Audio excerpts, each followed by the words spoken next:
इससे पहले कि आप इस कहानी में खो जाएं, इस चैनल को सब्सक्राइब जरूर कर लें।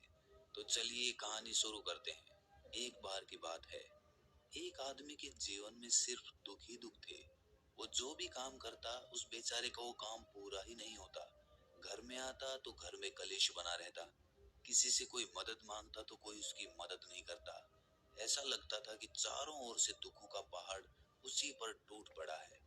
उसे समझ नहीं आ रहा था कि मैं इन दुखों से पार कैसे पाऊं। वो दिन रात यही सोचता रहता कि अपने दुखों से छुटकारा कैसे पाना है। इसी कारण से और आदमी सो भी नहीं पाता था। उसकी आंखों के नीचे बड़े बड़े काले घेरे बन गए थे, जो इस बात का प्रतीक थे कि वो आदमी कितना दुखी है और कितना चिंतित है। कभी कभी तो उसके मन में आत्महत्या करने के भी ख्याल आते थे, लेकिन अपने परिवार की चिंता करके वो ये कदम नहीं उठा पाता था। वो इतना दुखी हो गया कि उसने निर्णय किया कि वो इन दुखों से छुटकारा पाके रहेगा। इसके लिए चाहे उसे कितनी भी मेहनत करनी पड़े, कुछ भी करना पड़े, चाहे अंगारों पे चलना पड़े, लेकिन इन दुखों से छुटकारा हासिल करके रहेगा। ऐसे ही एक दिन उसने अपने मित्र से पूछा कि मैं अपने जीवन को कैसे सुधारूं। उसके मित्र ने उसे बताया कि तुम किसी बाबा के पास जाओ। बाबाओं के पास ऐसा मंत्र होता है जिससे सारे दुख मिट जाते हैं, जीवन खुशियों से भर जाता है और धन संपदा भी हासिल हो जाती है।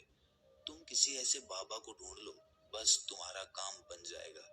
उस आदमी के मन में ये बात पूरी तरह से पक्की बैठ गई कि कोई बाबा ही मेरा दुख दूर कर सकता है, और इसीलिए उसे किसी भी बाबा के बारे में पता चलता तो वो उस बाबा के पास पहुंच जाता।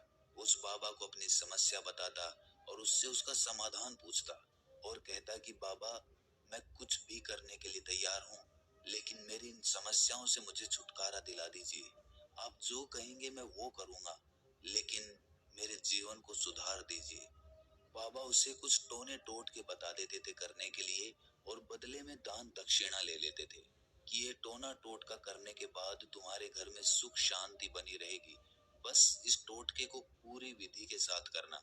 वो आदमी घर लौटकर पूरी विधि के साथ टोने टोट के करने लगा, लेकिन बहुत टोने टोट के करने के बाद भी उसके जीवन में कुछ बदलाव नहीं आया। इसके विपरीत उसका जीवन और ज्यादा दुखी हो गया।